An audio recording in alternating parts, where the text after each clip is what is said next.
Yan. Then, layo-layo mo siya konti. Tapos mag-alam mo, tingin dito ha. Okay. Then, lagpas na yung mirror. Takbo-takbo mo siya, sakyan mo. Huwag yan na tumingin, hanggang makita mo siya. Ayan. Yan na yan. No. Pag nakita mo na yan, lagay mo sa reverse. Ngayon, gawang paraan kung paano mo ilalapit yung gulong mo dyan sa sakyan na yan. Ano? Yan. Pwede kang kumabig ng manibela dyan. Then, pag atras, bagalan mo lang. No?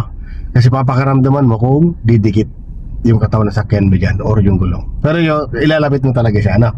Tapos pag nakapasok ng gulong dyan, sa puti, sisilip ka naman dito sa kanang mirror. Kasi mayroon siyang kapartner, may katabihan, di ba? O, sige, atras. O, tingin dito sa kanan, syempre, pasok na rin naman ito. Pump ka lang ng gas. Pag di na kaya, yan, kaya pa naman. No, pasok na dyan, di ka na masasabit na dyan. Kita ko na naman. Dito lang. Yan, nakabaro na yan na. Dito lang. Yan, pasok na rin naman, ano. Hop, madikit ito. Napansin mo, madikit. Kumbaga, mas maluwag dyan, mas madikit dito. So, pero nangyayari talaga yan. Pag ganito nangyayari sa'yo siya, gawin mo, idadrive mo siya.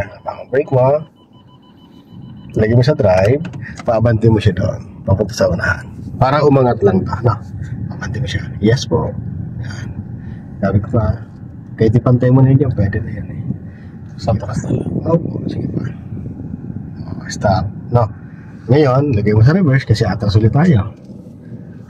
Lagay sa reverse. Tapos silip ka sa dalawang mirror. Di ba masikip to?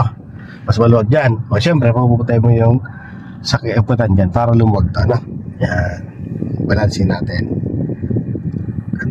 Yan, paras na.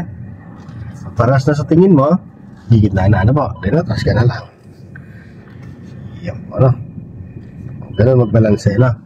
So sa pagpapark kasi, hindi naman lagi ang perfect talaga. Ang kailangan lang talaga, marunong ka mag-adjust. Pag magaling ka mag-adjust, magaling ka mag-park. Gagaling ka mag-park, no? Kasi kung magaling ka lang mag-park, di ka marunong mag-adjust, pahirapan ka rin. Kailangan, magaling ka mag-adjust talaga.